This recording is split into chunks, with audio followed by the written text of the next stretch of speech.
Good morning. Morning, Rob. Happy How's life Valentine's treating Day you to today? you.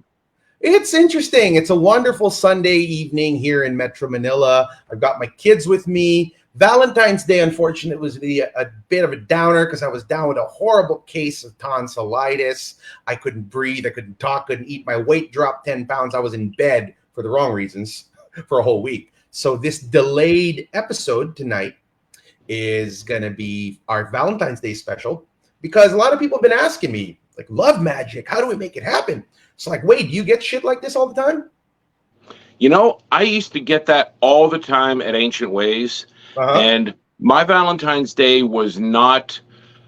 It was okay for me. I came down with a big case of love is an idiot because love is an idiot, but I used to see people all the time would come in. How do I get this person to love me? How do I get this person to love me? And I had a philosophy about love magic that it was actually one of the worst things you could do. Mm-hmm. For me personally, because it involved messing with someone else's judgment. Whoa. Like someone that you already know, who's met you, went, should I? No. So they've already decided, but you wanted to go ahead and make them reevaluate that. And I don't know if it's like you're making them lower their standards or you're just confusing them or what. But I would always give these people the option of saying, like, look, here's an idea. Why don't you just sleep with the person like a test drive and then see how things go from there? Because a lot of times, about 2/3 of the people that had come to me for love spells come back later and they're like, oh my God, how do I get rid of this person? This mug is driving me insane. They basically just wanted to get laid. Am I correct? Pretty much, like they wanted to get it out of their system by getting it into their system. But they thought that they wanted something forever and they wanted something for a little bit less than that. So is it true, Dr. Wade, that you are actually the secret founder and owner of Tinder, Bumble, and all the dating apps on the internet? The inspiration of. All right, well, without further ado, we have the perfect guest for tonight's episode. He's our first returning guest, but you know what? With his knowledge, his wisdom, and his level 77 status as a grand Pumbaa of vulvamancy or sex magic. Yeah, how do you get into that house in Hogwarts? Yeah, that'd be interesting. I think it's a specialist course for only the most beautiful of people. I'm honored to bring back probably one of my favorite guests on the show. He's a PhD. He is a Jewish magician, all-around nice guy, and one hilarious motherfucker. The Austin Powers of the latest occult community. None other than our dear friend, Dr. Jeremy Weiss, to talk about Jewish love magic, boys and girls. Hello, Dr. Weiss. Hi. Good morning. I have to first correct, I'm not a PhD. I'm a medical doctor. I'm sorry. Oh, my God. Oh, yeah, PhD, MD, medical doctor. I thought you had the PhD in the vulvamancy. That's what I was talking about. Like you wrote the book. Well, it could be a postgraduate degree of study there for sure. I'm sure you. So welcome back, Dr. Weiss. Thank you for being here. Also for the late Valentine special. Thank you for having me. I didn't know I was the first repeat. I feel like super honored to be like the first repeat guest to come back. This is what a huge honor. Well, great. You know what?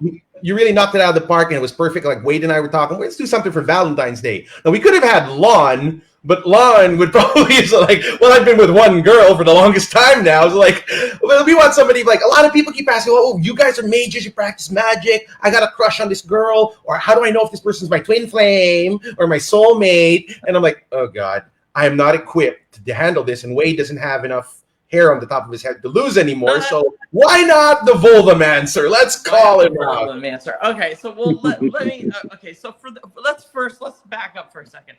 For those of you who are not getting the vulvamancy joke that keeps popping up, is back in my early days of mysticism, I wrote this book called Vulvamancy.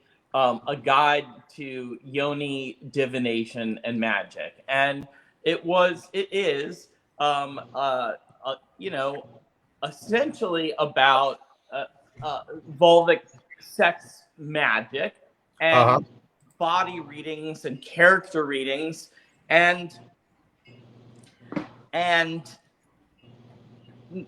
while that gives me I did a lot of research obviously for that, and while that gives us a nice platform for me to be the vulvamancer authority, I'm actually that adventure, writing that book, gave me a very different perspective about love magic in general, which is a little bit more about what we're gonna chat about, I think, today. I mean, we'll talk about vulvamancy, and we can talk about love magic as well.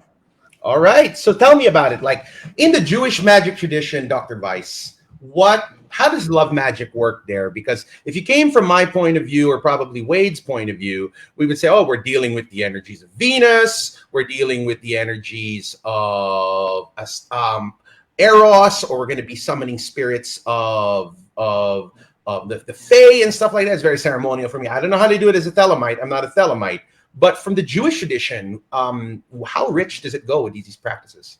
So this is, I love this question. Okay, so I wrote this little PDF for that's now up on my website, and it's called Love Magic, the Jewish Approach. It's about 10 and a half pages, but there are all these hot links, which links to all of these mystical concepts, the Zohar, and reincarnation, and Kabbalists, and all that stuff. And what I've learned is that the Jewish approach to love magic, Wade touched on it earlier. He was like, I was not really into it because a person has like come to you and they've already said, like, I'm not interested, and there you are sort of doing non-consensual, it's like non-consensual sex, right? Well, that's basically called rape, which is bad. Yes, and this is the approach to most cultures. In most cultures, that is the approach to love magic, which is to put a spell or do a ritual on the other, so it breaks down their free will, and now they're entranced and intoxicated with you. And this is absolutely not the approach in Jewish love magic. Jewish love magic is very different, and it has a fascinating approach. It's the exact opposite. It's not to turn the other person into a golem or some sort of thoughtless zombie or love doll or whatever. The Jewish approach is to make oneself so irresistible that person cannot resist you, that they choose you. See, in the Jewish tradition, free will is a cornerstone principle, and to take away someone's free will is a shanga. That's a shame. It's a terrible thing to do. You always have to give someone free choice. So how do I influence the choice then? Make myself the person that they want to be with, right? So I had a friend in college. His name was Larry. Okay, that was his first name. And he doesn't go by that anymore, so I'm not revealing too much. And he said, Jeremy, I'm having trouble dating. And I said, well, what kind of woman you want? And at this point, he's a college kid. He has a very cartoonish image in his mind of what he wants. He's like, and he basically outlines the comic book version of Wonder Woman, like a beautiful, like long hair with stacked, with a narrow, but who's also this sexual tigress. And I said to him, dude, I think it can be done. But if you want that woman, it's possible, but you need to have a job. You have to clean the cat shit from your cat boxes in the house. You need to learn how to become a refined, urbane gentleman who can make the perfect martini and say the perfect thing at the perfect time. You need to make yourself into James Bond. Okay? I was They explaining have a it to school for him. that. What? Really? They have an actual school for that. Oh, You yeah? can go to spy school. They teach you the stunt driving, the shooting, the mixing the drinks, how to play baccarat, all Dude, I that. just took a stunt driving class. For a 3-day, I took a 3-day stunt driving class in Florida with my son. I learned how to do Cool. like reverse 180s, and it's Nice. so funny. It's All right, so funny that you bring please that continue, up. Dr. Weiss. You have my attention. So the guy needed to be James Bond. Well, I mean, you know, listen, if you want to go out with Angelina Jolie or Cindy Crawford or Jason Momoa or whatever, you better make yourself available, you know, visible, right? Available and desirable. It's Okay. not that you want to make them into a zombie. You want them to actually love you. I mean, So are you saying, Dr. Weiss, then in order that the concept behind Jewish love magic is more self-enchantment and glamour? that's right. It's work on yourself. Okay. Get your shit together. You Okay. know, think about what that person wants and why they want it. And are you comfortable making yourself into that? Because maybe you're not comfortable. Maybe they are of a particular religion and that they want to stay within that religion, and you're not that, and you're not comfortable changing religions or whatever. Like they want someone who is able to change a tire, and you're unwilling to learn that. Okay, so I mean, but think about what is it that person wants, and work on yourself. And there's magical rituals in the Jewish tradition to do that, to kind of like level up your software. Yeah, so there's both. This process is called a free will magic. It's called turning the heart of another. Okay, it actually has a name, and let's see. I took some notes. I would say that it is sort of it does have a two-pronged approach. There is the improvement. Okay, so there is the improvement of oneself, but then there is another component, which is free will motivating, but in the opposite direction. It's a push-pull situation. You're like, what are you talking about? That person, Jason Momoa or Angelina Jolie or Megan Fox or whatever, Who keeps calling you? yeah. Oh God, Bette Midler. I know. Ever since this Gun Kelly thing, is I know it's me. It was me. It's a joke, Sorry. guys. We don't want to get sued by Megan Fox, but then okay, go on, please. Okay. We can't. It's clearly a parody, right? Because there's no way I would go out with her, right? I mean, so this is, yeah. I mean, she's, yeah. Anyway, not even if she begged. So is that their life should be miserable without you. Okay. So that is the other half. It's the carrot and the stick. The carrot is like, I should become James Bond. And then the stick is that, and without me near her, may her nights be sleepless and gripped with insomnia, and may she have an unquenchable thirst, and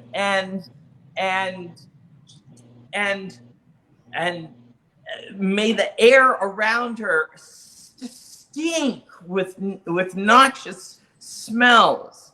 But when she's with me, butterflies appear, rainbows happen.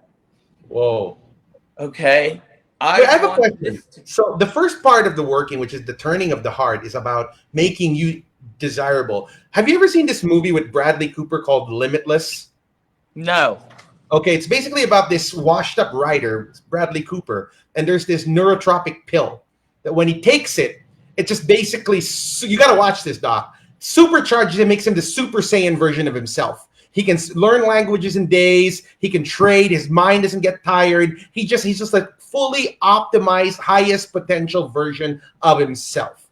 So Futurama did that with an egg sandwich. Yeah, exactly. Yes. Now, here's the thing. Yeah. Is there a magical component to do something like that can like give you that potential unleashed state? Well, yes. Now we're talking about a whole different form of magic, which is magic for self-improvement, right?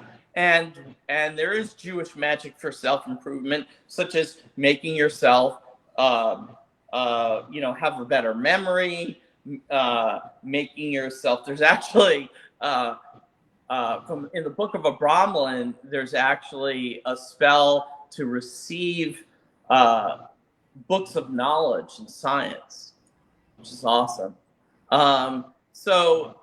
Mostly in the Jewish tradition, it's self-improvement is around making oneself a very learned person, because that education is highly valued in that tradition, and that's because of geopolitical, like you can't own land and ownership and stuff like that, so you can only carry with you the knowledge that's in your head. That's the only true thing of value in the Jewish tradition. So mostly intellect is valued, but there are certainly prayers, make yourself less angry, less reactive, more confident, more, there's incantations for all and rituals for all of those things, more prosperous, right? Prosperity rituals. So,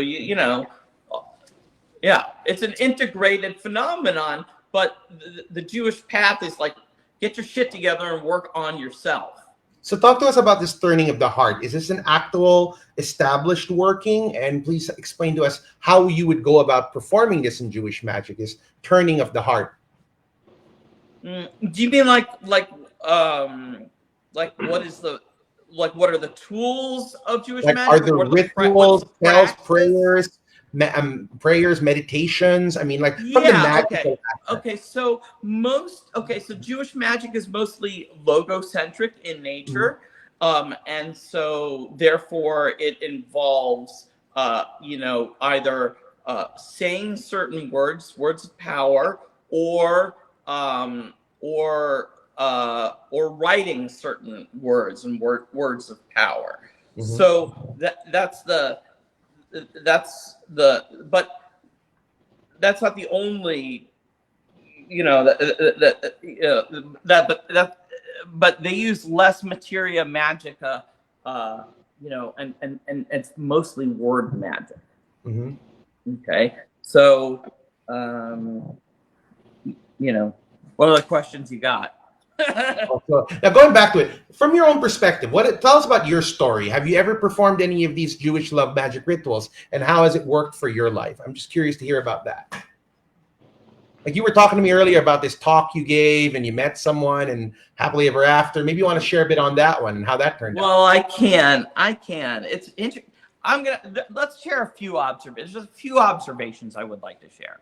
Okay, one is that I've done tons and tons of research on, of course, about Jewish love magic in more of an anthropological kind of sense, and and in a practical sense, in both of those ways. And it's very interesting to have reviewed almost all of the Jewish magical literature, and the vast majority of spells I cataloged what the majority of spells were for, whether it was for eye disease, whether it was a curse, whether it was for this, for prosperity or whatever. And the vast majority of spells were for love. Wow. I found that really interesting. And when I've read all of this literature, this vast body of love spells, it's like, damn, man, it's the same problem for like the last 5,000 years. You look at these love spells and you're just like these people who are forlorn, and it's unrequited love, and it's just like 5,000 years of the same bullshit, man. It sucks. Oh man, it just hurts. It just really hurts, you know? Well, there's also all the social stuff that goes along with it, not just, oh, I need someone to, to keep my bed warm, but also like you're walking in public and all these people go into a restaurant. It's like, oh, table for two, table for two. Oh, one guy here. Oh, thank you. Yeah. At the bar. Yeah. At the bar. Yeah. You're the dude at the bar. Table for one, take all the other stuff off the table now. This guy has no friends. Gentlemen, because I want to share with you just a little bit of what I've observed when it comes to love magic, not Jewish love magic, but love magic as a whole. When I was being trained by my mentor, Master Angel, she would talk to me profusely about this one spell. She was a Cristiano witch, but very deep into Santeria. And she said there was a spell that she had called the 7 knots. But she said, yeah, I'm sure you heard of that one. But she said, I would recommend against never using that spell, because once you do it, that person is going to be fatal attraction on you. So that is what I've labeled as an enthrall. Yeah, that shit. Enthrallment. Yeah.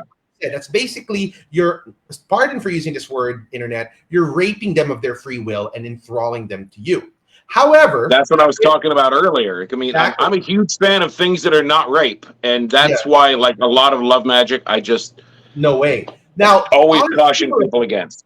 A lot of people have come to me asking for services like, I want this person back, I want love in my life, blah, blah, blah. And I tell them, instead of trying to force one person into your life, why don't we attract the best person for you? Absolutely a fantastic, absolutely the right approach. Because I tell this responsibly as a responsible practitioner of magic, that if you're really in love with this person, it's one of my other mentors, Master Claire, taught me this. It's either them or someone better.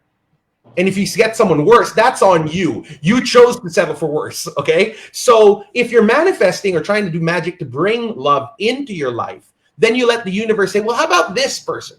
You know what I mean? Yeah. But if you're too obsessive on the idea of this one single person, that doesn't seem like love. That seems like ownership. And you've got some sociopathic shit going on in your head. So with that, Dr. Weiss, I really would not feel it be responsible for us to share methods to enthrall people on the show. Instead, I wanted to ask you, Dr. Weiss, based upon your studies and research in the field, what are some techniques, practices we can do to attract love, not a person, but love, true, real love? Because I remember I told you about that working that kind of went sideways, and I was summoning a Venusian spirit, but instead of getting love, I got the complete opposite of like, what the fuck is going on?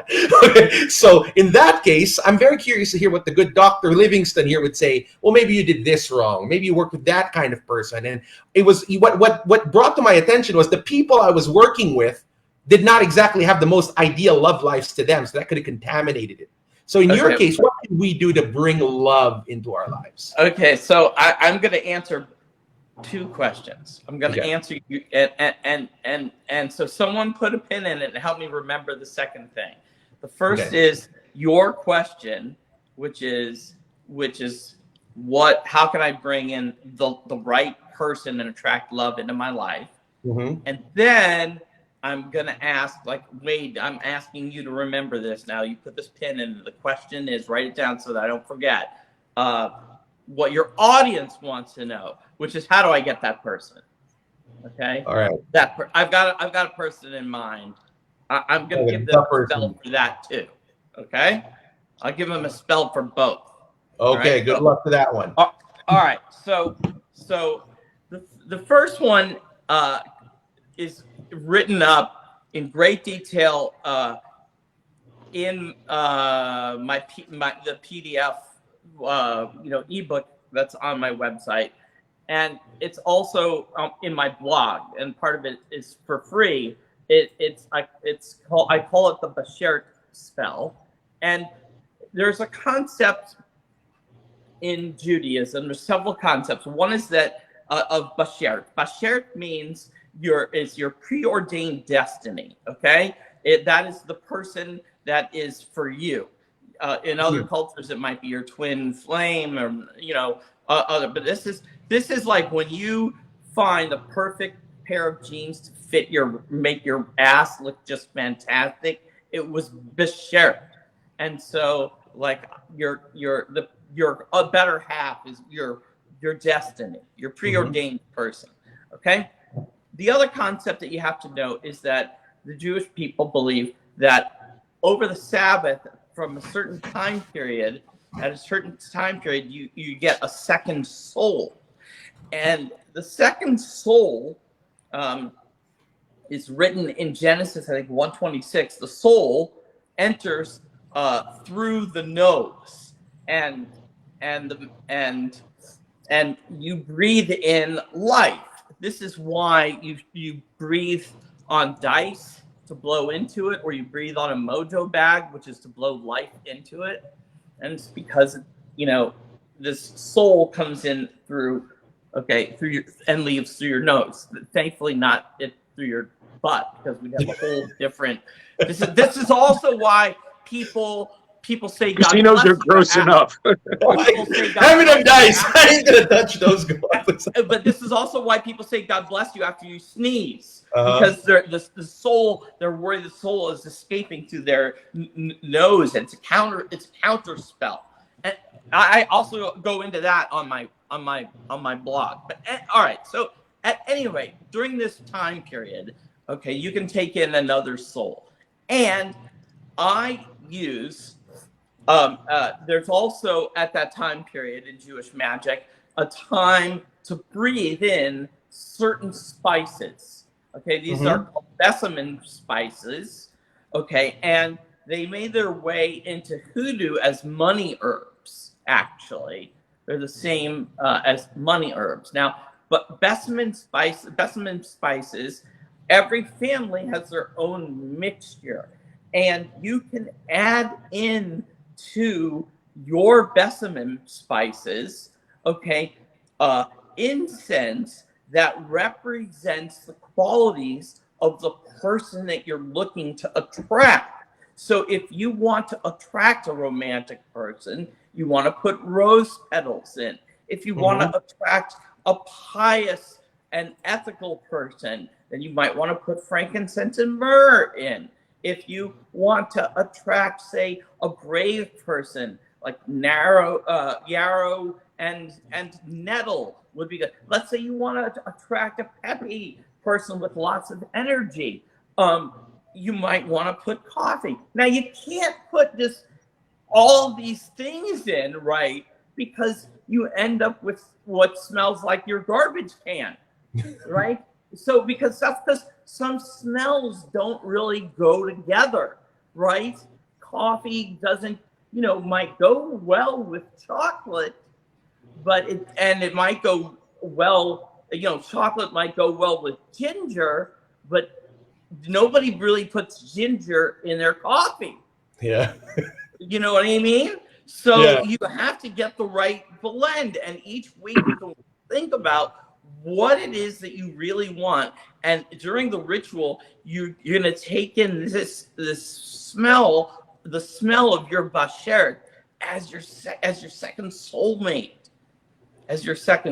Anyway, the ritual is written up, but that's how you attract that person, the person, whether or not they are this particular person down this road that you've got your eye on.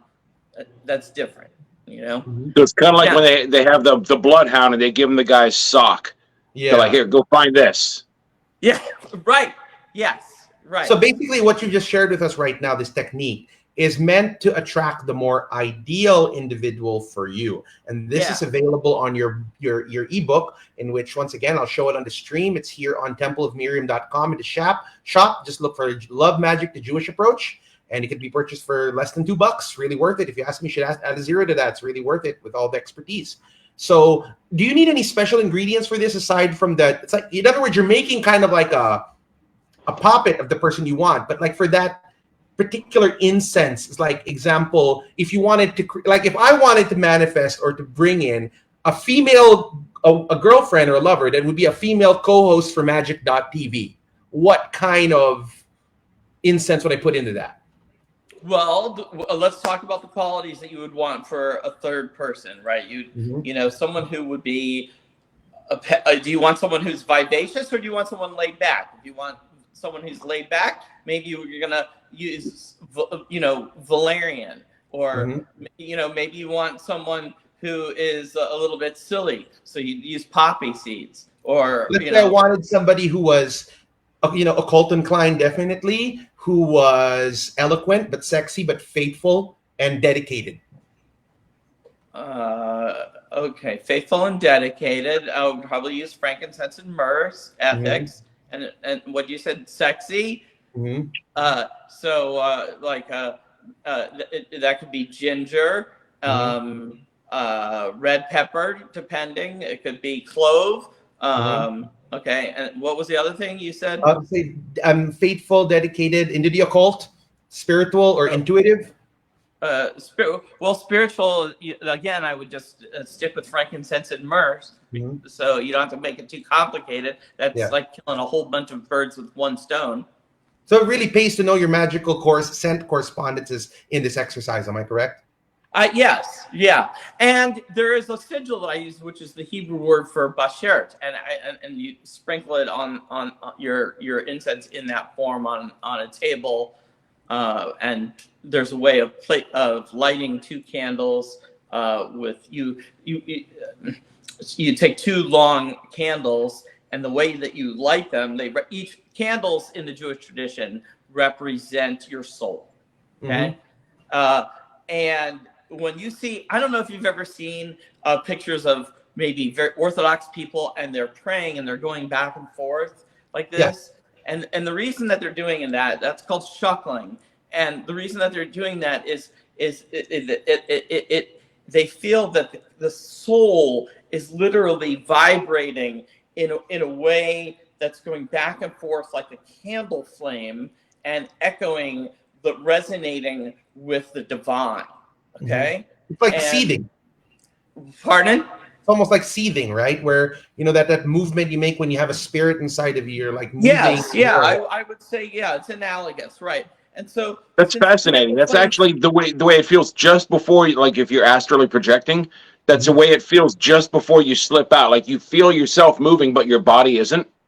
Before you, almost unconscious. It's an unconscious state of meditative state. It's a and so anyway, you hold the candles together, right, and then you light them with one flame together, and then your dinner candles, you know, whatever, are lit at the end together, and then you separate them, and there we go on my camera there, like that, boom, okay, like that. So anyway, it's all there. It's all there. Does the color of the candle matter? Not in this particular case, but if you were working in the hoodoo tradition or something like that, let's say you're a cross-cultural person, there would be no reason not to use pink for romance, I mean, right? I mean, you know, if you're going back to ancient candles, right? All candles originally were white up until like 1936, right? Because they're made out of fat and tallow, and it wasn't until like you had German chemists that invented paraffin and colored candles. I mean, the colored candles are a recent thing, and that has impacted the prominence of color magic, right? Amazing. Okay, now the real important questions here. Could you use this to summon 2 people who are also into each other? Yeah, you mean to be, so this is what we would call creating a shit up, like where you match 2 people. Is that what you're talking about? No, like 2 people who are, like, say, for example, 2 bisexual women. Yeah. who were into me, but also into each other, so I could go play video games. Oh, Okay. yes. So all of my spells, I've actually non-gendered. You know, they work. So all right. So again, I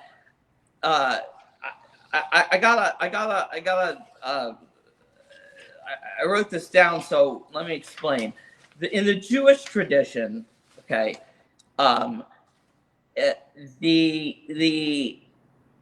it's according to the Talmud and the Zohar. These are really prominent books in the Jewish tradition of mysticism. A happy and functional marriage, right, is this restoration of this Edenic utopian experience, this perfection that we experience. And we've often in our society have thought about that as in a binary terms, the masculine and the feminine. But there's no reason why those terms, you know, we're a little bit more sophisticated now, are why those terms are just binary. They don't have to be binary. They can be like, you know, more than one. They can be divisible by more than two. They could be, and people have various different energies. And so in the Jewish tradition, say the character Dinah, the biblical person Dinah, she was ensouled with the soul of a man, and Isaac was ensouled with the soul of a woman. So as long as you're having complementary energies that fulfill this wholeness, this divinity, then it doesn't matter how many people are involved. Mm-hmm. So yes, you can. I believe that you sure, it doesn't have to be limited necessarily to two, and it doesn't necessarily have to do with gender either. It has to do with these complementary energies, and as long as they add up to the whole, you're good to go. Sounds great. Nice. So it's funny because it's funny. I actually know a difficult woman named Dina. Coincidences are wild tonight. So we're going to go now to the topic where you said the second question, which was, now is the one, that's the one I want, and how do we bring it in? Okay, all right. So remember how I told you that it's about turning the practice is it's about turning the heart of the other. You don't want to screw with their free will, right? Mm-hmm. But you want to make yourself better. So let me find, I wrote an example here. Let me just see if I can find it. You know, you're talking to a doctor when he's got all the notes and stuff. That's what I love about having him around. It's like having an Indiana Jones character, don't you think? Okay. You know, I bet there's a bullwhip in that room somewhere. I'm willing to bet. You know what I mean? There is. Wouldn't want to know what you use it for. There is. Not only is there a bullwhip, there's several, and I want you to know that I took bullwhip lessons from a man named Chris McDaniel, who is the world's best performer, bullwhip master. He's a bullwhip. I've seen his videos. Yeah. With the candles and the Yeah, he's a friend of mine. Yeah. All right. So he's got a whip guy. How to craft an effective, personalized love spell in the Jewish tradition. Okay. All right. So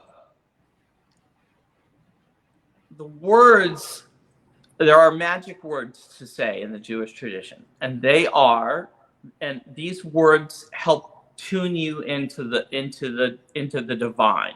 And the words are, "Blessed are you, Lord our God, King of the universe, who da da da da da." Those are the magic words that you need to say, like Radio Tokyo, come in Tokyo. This is base to Commander 1.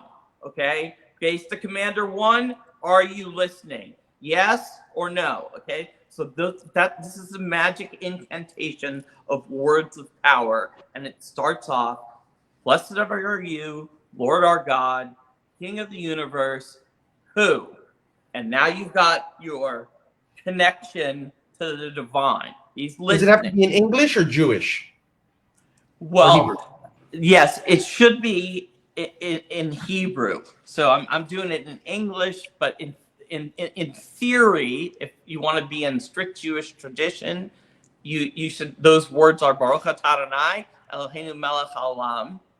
Okay. Okay. And then you can fill it in with whatever other Hebrew you know. But I'm not going to argue about language right now. Just Yeah, of course. go with this intention. Okay. And this is this sort of abracadabra, right? Okay. All right. And you would say, all right, so and so, child of so so. So you identify a particular person, and the way they're identified is their first name followed by child of, and then the first name of the person who bore that child. Okay. And if not them, their guardian. Okay. So you would say, "Blessed are you, Lord our God, King of the universe, who made a holy shidduch." This is a match, a holy match between Rebecca and Eliezer. "Please do the same for me, that I might find my bashert, my true love, and a love as strong as Zipporah loved Moses, king of Ethiopia. May Miriam intercede upon my behalf, just as she did Zipporah when Moses shunned her love in favor of prophecy. As this wet clay is heated, so shall it be for me." Okay, and say first name, child of, the mother, this person is heated over me, and their heart shall burn for me. Adonai, make me into a companion worthy of so and so, and may it be so, so that I am the forgiveness they need. I am the rock upon which they rest, the provider of solace and absolution they desire, their nourishment. I am, when that person, that named person, right, is near me, they should find themselves well fed, well rested, cared for, with boundless energy and sexual vigor, carefree and happy.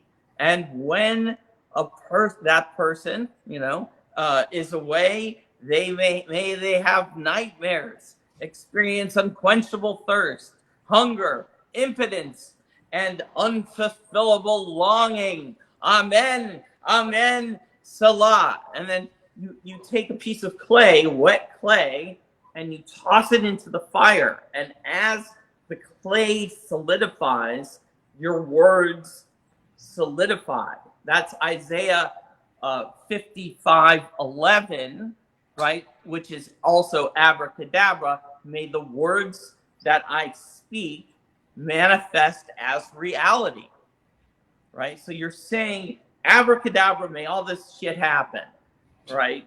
And may it happen in a form of like sympathetic magic, where I'm going to toss this wet clay into the fire, and as that happens, that person their heart should burn for me, Is this something, okay, like, is it something undoable once you've done it? Or if you've done it, you've kind of cast the die already? Well, this is now, so, right, in the Jewish tradition, the fulfillment of the desire or petition is based on the will of God. Now, in the Jewish tradition, God spends most of his time matchmaking, because that is the most difficult job there is. Interesting. It sounds like that's the kind of spell that you could undo if you held onto the clay and you kind of reverse that and put it in water. Yeah, totally. I mean, yeah. I mean, yes. Is there a way to go backwards? Like now, let's say the person and then you're like, whoa, you know, they weren't actually Mr. Right. They were Mr. Right now. Is that? I didn't specify not a gambling addict, so let's go ahead and get rid of this. Right, like, oh shit! Yeah. I found out exactly. That turns out that I need a refund, please. Yeah, they had some defect. Yes, I thought it was. Yeah, that's very simple. You take that piece of clay, right, and you could either throw it in the water, you could throw it in the ocean, or you could smash it with a hammer. That's better. Is to smash it with a hammer and then throw it in the ocean. This sounds like a kind of spell you could use for anything. Like, you know, as the clay is heated, let these lottery numbers harden for me, and or is it specifically for that is a type of sympathetic magic. I mean, Jewish love magic often also contains contagious magic, and that an element of contagious magic. So if you wanted to do the same thing but using contagious magic rather than sympathetic magic, you would write the love spell down, right, on that impetration down on something like a leaf, okay? And then you would pour wine over the leaf and wash those words into the wine, okay? And then once those words are now in the wine, you would drink the wine. So that would be a contagious form. If you would, or you could trick the wine, you know, maybe you wanted it for it to work on someone else, and you would, or water, you would dump it over where that person walks over, like the threshold of their doorstep or something. So it's contagious magic. So be aware people have Ring cameras now, so be a little careful with that. What are you doing on my property? Well, that's really amazing. Now, the question is this, that some people would be asking, of course, would be, how do you know if somebody has been casting Jewish love magic on you? Is there some sort of telltale sign? Is there like a divination you can do? Is there even protection from it? Because I don't think you'd want somebody to cast some Jewish love spell on you, Dr. Weiss. It's like, what the fuck? I mean, that actually happened to me. No, because I got to share with you a story, a really creepy story that happened here in the Philippines. There was this really pronounced politician, former general in the military, okay? And what happened was she went down south into the more rural parts of the country. And he was doing, like, I think, land surveying for land he wanted to buy. And he stopped by just a small local eatery, and he ate some of the food there. And he met the lady who was running it. And she's formally married, not divorced, but with 3 kids, ugly as hell. Then the weirdest thing happened, that this general, just next thing you know, comes back to Manila and is a total crackhead over this girl. He's disinheriting his own legitimate children. He bought the girl a house. He shipped the kids to Manila. He was changing everything into her name. And then what happened was we found out that she did the old wives' tale of she offered him food and she put some of her menstrual blood in there. And that caused it, huh? That's classic. Classic. Now, spell I think it might be the oldest spell in the world. Exactly. It's really seen all around the world. It's fucking disgusting. But the thing is this, the family came to me because they wanted to break it because the guy was just not being himself anymore. Now, I said, I can help. But my bigger fear is if we break this and he comes back to his senses, he's going to murder that bitch because he's going to remember everything. It's kind of like you're under a trance. And woe and behold, after it was broken, I said, you got to make sure because basically what was happening, she was living with him and she was reinforcing the spell regularly. So the old legend is it lasts for a year.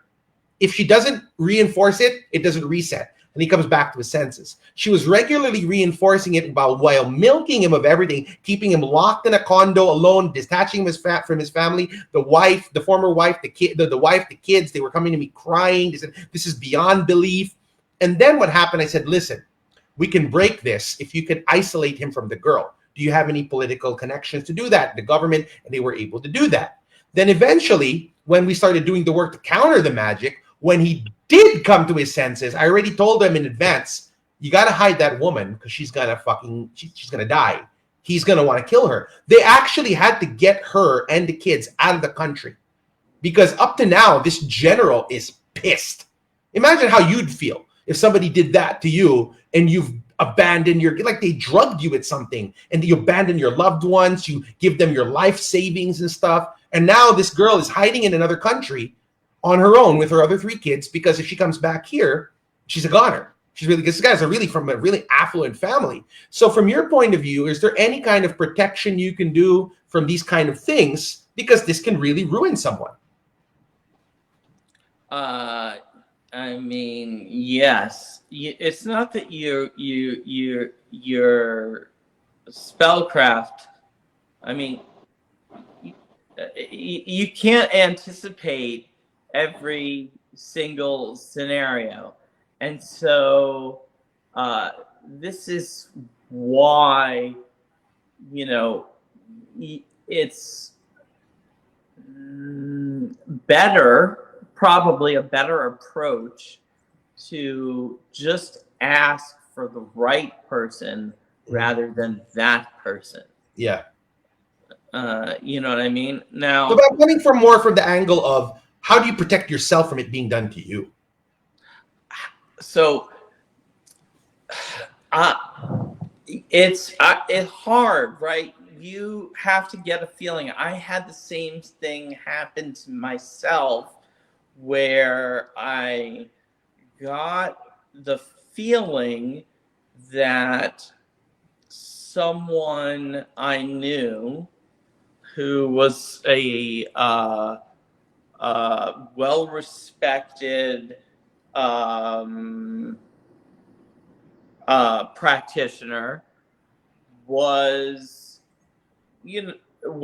interested in me in such a way that I had some suspicion, and I felt like I needed to do a divination, and I ended up doing a divination, and I asked whether or not this person was indeed doing love work on me, and the answer was yes.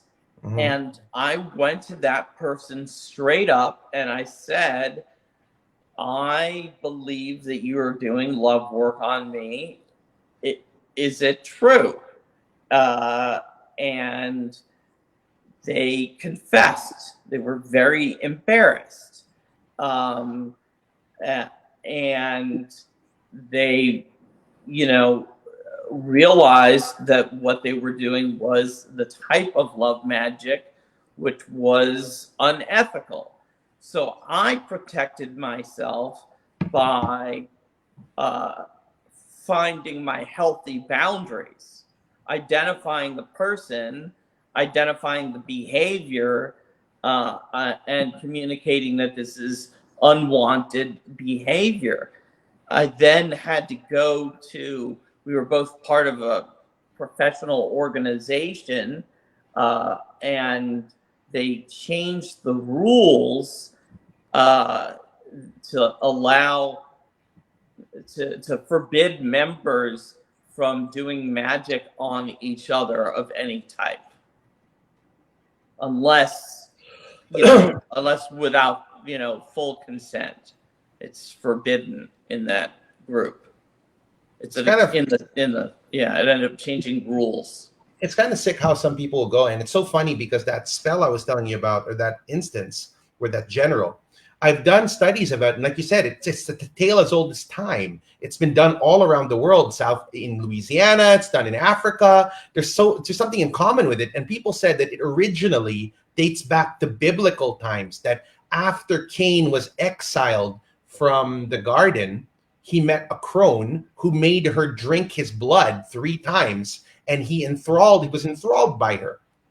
Because like something about the consumption of blood, the more you take it in, if you take it consecutively a certain amount of time, you lose complete control over yourself. That's why it's all adults speaking. I really recommend, for even hygienic reasons, don't go down on your girlfriend on her period, because I've actually, it's kind of like not really the safest thing to do, both hygienically and magically, because I guess there's some sort of component to that makes a person lose their mind, and it's used culturally. Australians have cases of it, Africa, European, gypsies. And I've asked occultists from around, I even asked Brother Moloch, and he said, Roma. Roma as well. Roma, yeah. I'm sorry about that. Yeah, Roma, not gypsies. I stand corrected, doctor. I'm sorry to say that. I want to be as politically correct as possible. But it's so funny because everybody has their own approach, but everybody says in order to undo that is such a difficult fucking thing to do. And it's so horrible because you're stripping a person's life for a year from them. Yeah, but there are ways of breaking love spells for sure. Wow. Yeah. So anyhow, in the Jewish tradition, there's a spell. This is kind of unrelated, but to talk about the strength of menstrual blood, and actually that's in part of vulvamancy. I write about that in Vulvamancy, that book. There is a spell in the Jewish tradition that to scare away snakes, and the spell is merely to say, it does not specify that the person has to be this. They just have to say these words to the snake. They have to stand there with their arms out and say, "I am a menstruating woman," and that is enough to scare the snake away. Interesting. So anyhow, Dr. Weiss, this has been a very informative episode. We've learned so much. And once again, we're also going to be uploading what we've learned from you today onto the website and onto the Instagram pages. Do you have any upcoming seminars, works, or anything that you'd like to plug to the audience to inform them so that we can support your work? Wow. Well, there are big changes at Temple of Miriam afoot, and I might as well, if I have 2 minutes, I might as well kind of talk about them here. An announcement. So I'm taking the temple into we're starting what's called a chavarah. A chavarah is a group of people who are participate in worship services, gatherings, holidays, family celebrations. It's a community of people there to celebrate, and we'll be giving like weekly, free, worship services, and with messages of affirmation and discussions of various magical religious topics. In addition, under the Chavarah, which is just open and available to everyone, when we'll have a schedule, we have an event calendar at the Temple of Miriam, are going to be groups of special study. These are called independent minions, and these are very specialized study groups. There will be one focus group on crystallomancy and crystal gazing, one on necromancy, one on reading entrails, one on ornoscopy, which is our divination with the use of bird flight patterns, and these will be on a rotational basis. People can join the groups and come in and learn about these topics. So we're changing formats. You can check us out. Our calendar isn't complete yet. So, but you can just poke around. I would just go to Temple of Miriam and join us to learn magic.